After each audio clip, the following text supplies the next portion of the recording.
Up and Adam gang, it is time to be joined by Nancy Cahalen from the Better Business Bureau. She joins us each and every Tuesday at this time. Keep us safe. And listen, do you know what check washing is? This is a term that I'm really not familiar with, and Nancy's going to tell us about it today because check fraud's a serious problem out there. Nancy, good morning.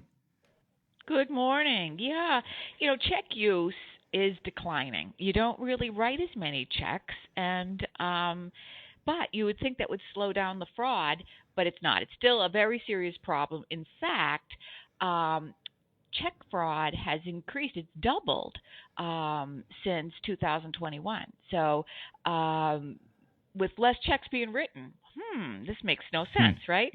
So how does check washing work? So what happens is if you put your check out in the mailbox to mail it somewhere, someone can actually drive by before the mailman does and pick up your mail. They can take those checks out and they can use different substance to kind of wash off the ink that you wrote on there and write the check out to a different individual for a different amount. And so it is exactly what it says it is. It's check washing. So you may, So they use a lot of different techniques to intercept mail. Sometimes they also steal mail from the big blue mailboxes, and they've even been known to sneak into post office boxes with stolen keys to intercept mail. So your mail is very valuable. That's your personal information. It's very valuable, both mail coming in and mail going out, and you want to protect that. So once they find an envelope with a check in it, they use just regular household chemicals to wash off the name and the amount that you wrote on it. And they put on the name they want, the dollar amount they want, and they use fake identities to cash the checks later on. So even if no one cashes your check, you're at much higher risk of identity theft once it's been found and is in the scammer's hands. So there's a number of things we can do to prevent this from happening, but as I said, it's not a rare occurrence. So you need to be mindful. I have some stats here that say the postal inspectors recover more than $1 billion in counterfeit checks and money orders every year. I mean, when I hear these numbers in the billions, I'm just I'm astounded by some of these scams. The dollar amounts that they've applied to them. So, first off, don't mail checks if you can avoid it. Use electronic payment methods. We have most of your bank accounts are going to offer you a electronic pay opportunity with your account, so you can pay someone electronically from there. And it's just like checks. They receive the amount from you, and you can keep track of it. If you must mail a check, take precautions. Don't leave it out by the road in your mailbox and then drive off to work.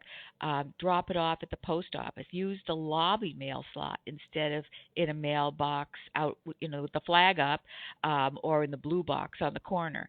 So, and don't leave unsent mail in your mailbox overnight. Always retrieve your mail properly. Don't leave it out there. So, sometimes you drive by homes and you see all this mail in their mailbox. You say, wow. They must be on vacation. Exactly. So that's another thing. If you're going on vacation, put a hold on your mail. Don't let it accumulate out there, because it's just a red flag to the scammers that they can stop by and help themselves. There are tips about the types of checks that you use as well when you order checks. I don't know about you, but I think I don't want anything fancy. I get the cheapest thing they have, right? Well, exactly. That might be short-sighted. It might cost a few dollars more, but they have high security checks that have chemically reactive paper and watermarks and holographic identifiers and all that stuff built into them. So that's something, next time you reorder your checks, that's something you might want to look at. And avoid writing in blue ink. Now, this is the color I use because I wanted to stand out from the black ink that's printed on Right. the page. So I learned a lot from this one, Hank. But I will tell avoid you. writing in blue ink, ballpoint pens, and markers because they'll wash off easily. Instead, you want to get a black gel pen because that will form a bond on the paper and it's real hard for them to wash off.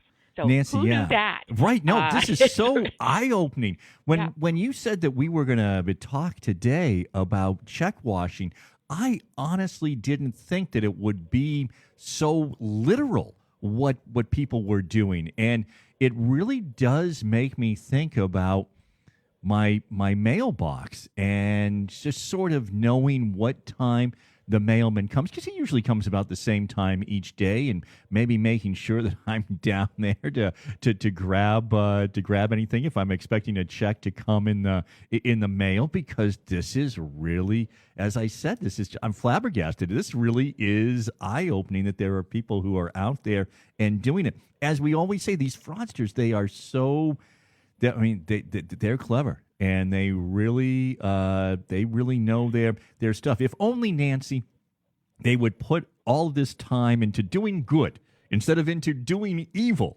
with the amount of time that they spend coming up with all these schemes.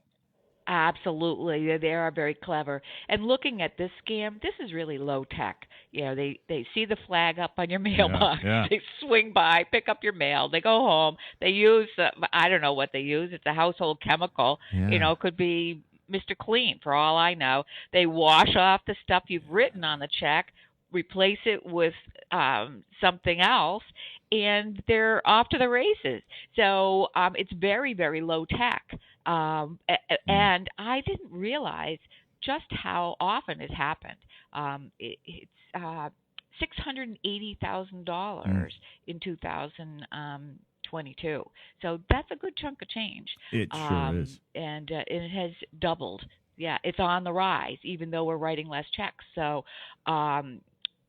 keep an eye on your checking account. If you see anything there, it could be you sent a check to someone, they say they never got it, but you're looking at your account and it says it was cashed. Well, that could be the result of a check washing scam. Wow, that really is something. Nancy, thank you for bringing this one. This was fascinating, as well, of course, as being educational and keeping us safe. People want to make sure that they are keeping up with the latest scams. They're following Scam Tracker. They're following the BBB. How do they do that? Well, you can go to bbb.org, and there's a place to sign up for our monthly newsletter. If you and you can, there's lots of information there. I'll tell you that this information is going to be in our newsletter, which will be going out on Saturday. So that's the type of information we include every month. And if you need to talk to an individual, give me a call. I'm at 508-552-0350. Now, I might not be the right one to solve your problem, but I'll put you in the right hands. Very good. This is a big deal. And if somebody steals your mail, you report it to the postal inspector as well, because they will track this down. They take that very seriously. Absolutely. Nancy Cahalen, Better Business Bureau, thanks for being with us. Oh, it's my pleasure. Thanks again for having me on.